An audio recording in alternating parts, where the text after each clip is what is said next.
করলে আপনাদেরকে ধাক্কা দিয়ে ফেলাই দিতে পারি। আমরা অন্যায় করবো না, কাউকে অন্যায় করতে দিব না। আমরা চাঁদাবাজি করবো না, কাউকে চাঁদাবাজি করতে দিব না। আপনারা খুশি হচ্ছেন আমরা ক্ষমতায় আছি, জামায়াত ইসলামী তো ক্ষমতায় নেই, দু একজন এমপি কি করবেন না। মনে রাখবেন, জনগণ জামায়াত ইসলামীকে ভোট দিয়েছে। ভোট গণনা করে ইঞ্জিনিয়ারিং করে আপনারা আর একটা দলকে ঘোষণা করেছেন, জিতিয়ে দিয়েছেন, সরকার গঠন করেছেন। মনে রাখবেন, জনগণ জামাতের সাথে আছে। আমরা আইন মেনে চলি, আইনের প্রতি শ্রদ্ধাশীল, তাই আমরা মেনে নিয়েছি। অতএব একথা ভাবার একটু সুযোগ নাই যে আমরা ক্ষমতায় আছি, যা ইচ্ছা তাই করব। যা ইচ্ছা তাই করতে পারবেন না।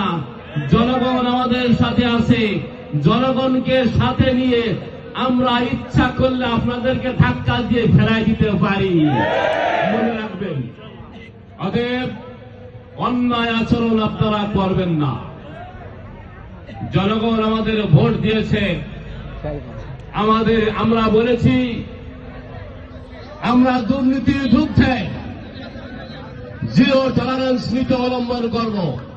আমরা অন্যায় করবো না, কাউকে অন্যায় করতে দিব না।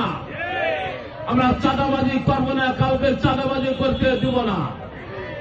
আমরা টেন্ডারবাজি করবো না, কাউকে টেন্ডারবাজি করতে দেব না।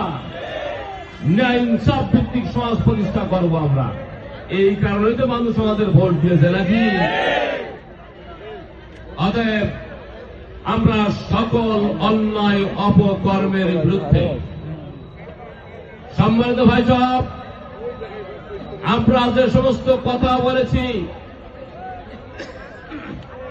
জনগণ আমাদের কথায় আস্থা রেখে আমাদেরকে ম্যান্ডেট দিয়েছে, ভোট দিয়ে বিজয় করেছে। এখন বাস্তবায়ন করার পালা। অতএব শুধু এই দুজন এমপি বা তিনজন এমপি ভালো হলেই চলবে না, আপনাদেরও ভালো হওয়া লাগবে। রাজি আছেন তো? অতএব আপনাদেরকেও শপথ নিতে হবে যে আমরাও অন্যায় করব না, অন্যায় করতে দেব না। আপনারা যদি, আমরা এমপিরা যদি ওয়াজ করি যে ভালো হয়ে যান, আর আমাদের লোকেরা যদি খারাপ কাজে নেমে পড়ে, তা আমাদের বক্তৃতায় কোনো লাভ হবে? রমজানের মাস, তাকওয়া অর্জন করার মাস। আমরা তাকওয়া অর্জন করে তাকওয়া ভিত্তিক একটা সমাজ গঠন করতে চাই। রাজি আছেন তো?